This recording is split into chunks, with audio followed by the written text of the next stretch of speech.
VBG ప్రేక్షకులకి స్వాగతం. సినీ నటి ఖుష్బూ ఎనిమల్స్ సినిమాపై వివాదాస్పద వ్యాఖ్యలు చేసినట్టుగా తెలుస్తోంది. వివరాలు ఏమిటో తెలుసుకుందాం. శ్రవణ్ కుమార్ గారు, సార్, సినీ నటి ఖుష్బూ ఎనిమల్ సినిమాపై వివాదాస్పద వ్యాఖ్యలు చేసిందని చెప్పి వార్తలు వస్తున్నాయి. అసలు ఏంటి ఆ సంగతులు? ఇది కొంచెం విస్తృతమైనటువంటి సమాధానమే అవుతుంది. లోతుగా చెప్పాల్సినటువంటి అంశం. సినిమాలను సినిమాలుగానే చూడాలి, ఇది అందరూ చెప్పేటువంటి వాక్యం. సినిమాలను చూసి చెడిపోతున్నారని ఒకవైపు చెప్తుంటారు. సినిమాలలో మేము మంచి సందేశం ఇస్తే ఎవడు బాగుపడ్డాడని వాళ్ళు అడుగుతుంటారు. మరి ఈ రెండింటికి సమాధానం ఎవరు చెప్పాలి? సినిమాలు చూసి చెడిపోతున్నారా, చెడిపోవట్లేరా?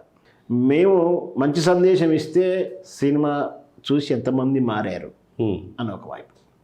ఇంకొకటి, ఈ తరహా చిత్రాలను ఎందుకు తీస్తున్నారు, సమాజాన్ని చెడగొట్టే చిత్రాలను అని అడుగుతుంటే, సమాజాన్ని హితం కోరే చిత్రాలు తీస్తే మీరు ఎన్నడన్నా ఆదరించారా అని వాళ్ళు అడుగుతున్నారు. నిజంగా కూడా రెండు ప్రశ్నలు ఎట్ ద సేమ్ టైం, రెండింటికి ప్రశ్నించాల్సిందే, రెండింటికి సమాధానం రావాల్సిందే. కానీ ఇది ఎప్పుడు వస్తుంది? ఇద్దరు కూర్చొని డిబేట్ చేస్తేనో, ఇద్దరు కూర్చొని దాన్ని విశ్లేషిస్తేనో మంచి చిత్రాలను వీళ్ళు ఆదరిస్తారు, చెడ్డ చిత్రాలను వీరు తృణీకరిస్తారు. వాళ్ళు మంచి చిత్రాలు మాత్రం తీస్తారు. అయితే ఇక్కడ ఎవరికి వారి యమునా తీరి. మేము డబ్బులు పెడుతున్నాం, సినిమా చూసి ఎంజాయ్ చేస్తాం.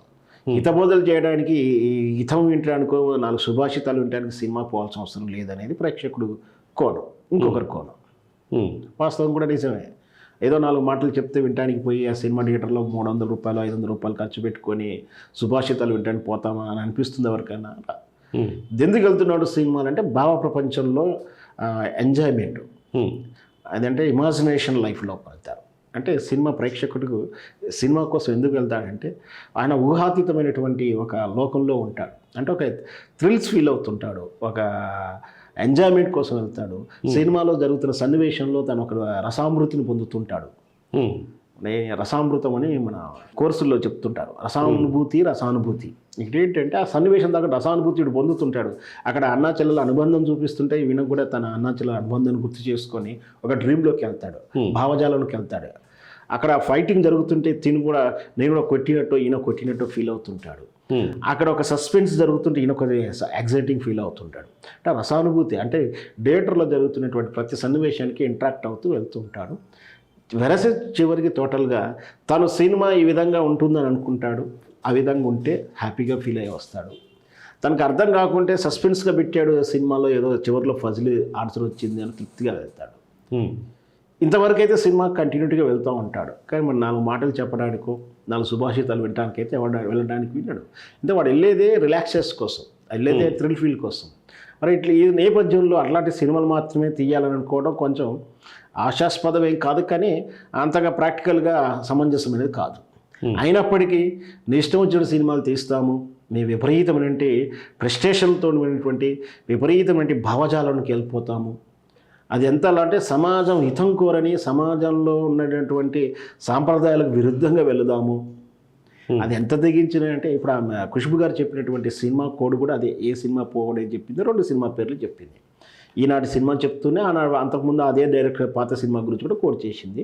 స్పష్టంగా ఏమిటంటే సందీప్ వంగారెడ్డి దర్శకత్వంలో వచ్చినటువంటి చిత్రం నిన్న ఎనిమల్ చిత్రం. దాంట్లో మరి కథాంశం ప్రకారం అది ఎంతవరకు సమంజసమైనది ఏమిటి అనేది ఇప్పుడు చర్చ జరుగుతుంది. అట్లాంటి నాసీ రకం చిత్రాలు కానీ, అట్లాంటి సమాజాన్ని హితం కోరని చిత్రాలు కానీ, అట్లాంటి చిత్రాలు నేను చూడాలనుకోవట్లేను. కానీ అవి బ్యాడ్ లక్లీ ఆ చిత్రాలకు కలెక్షన్ పరంగా సూపర్ హిట్లు ఉన్నాయి, వాటికి అవార్డ్స్ కూడా వస్తున్నాయి. అంత మాత్రం నేను ఆ సినిమాలు చూడలేని అనుకోవట్లేదు. ఇదే కాదు, అంతకుముందు వాళ్ళ చిత్రమే అర్జున్ రెడ్డి ఆర్ కబీర్ సింగ్ హిందీ వర్షన్ ఏదైనా అందులో కూడా అంతే.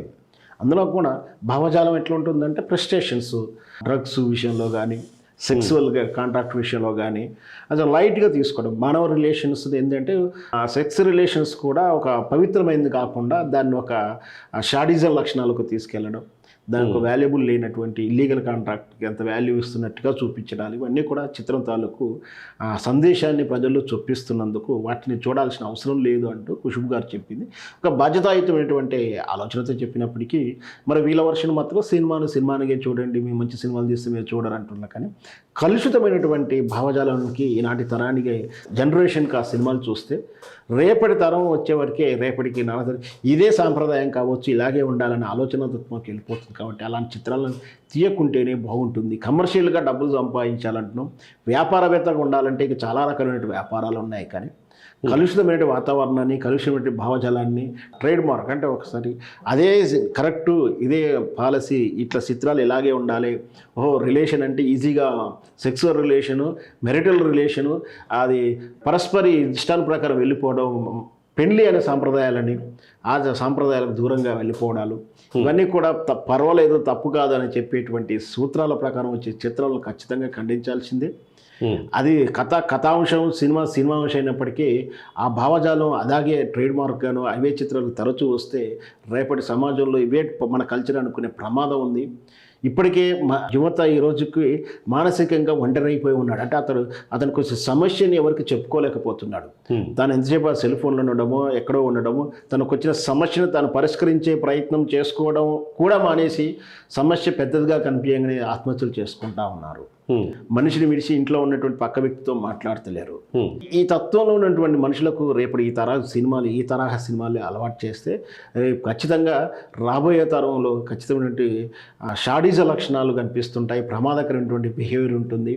ఇట్లాంటి చిత్రాలు ఎంకరేజ్ చేయకపోవడమే మంచిదని నా ఉద్దేశం. ధన్యవాదాలు శ్రవణ్ కుమార్ గారు. Thank you.